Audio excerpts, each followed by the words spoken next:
Now, one of our best tools to use in probability is what we call a complementary event. So, because complements are basically the idea that if a event's not going to occur, we call it the complement. So, and the idea that if we've got two complementary events, then it's either going to occur or it's not going to occur. So the probability of that it's going to occur or not going to occur must be 1.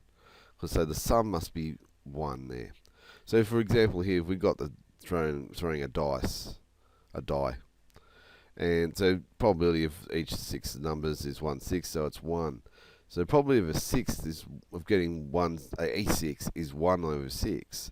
So probability of not getting a 6 is one of the other 5, which is 5/6. So the probability of 6 is 1 minus the probability of not getting a 6.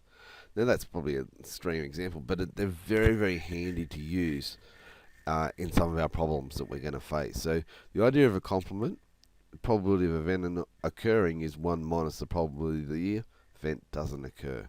So always keep complementary events in mind. So for example, you got a survey found that 2/3 of the people in Littletown want a statue. One person's chosen at random. Find the probability the person does not want the statue. Well, it'll be 1 minus 2/3. So we've got to use the idea, well, if 2/3 want it, 1/3 don't. So complementary events there.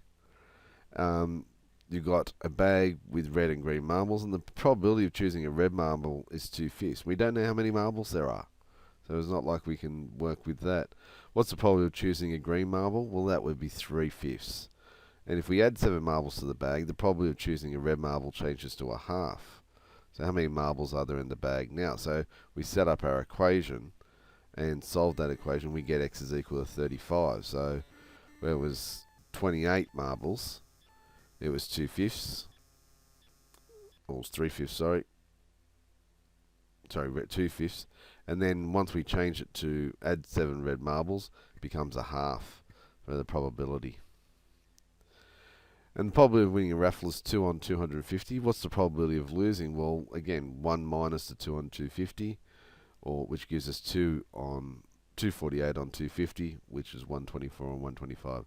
High probability of losing, but we're going to have a very small chance of winning. So we can see how we can use complementary events. As I said, we'll see how they come in handy later on with a lot of our problems, and we'll need to use these at a lot of stages during our problems.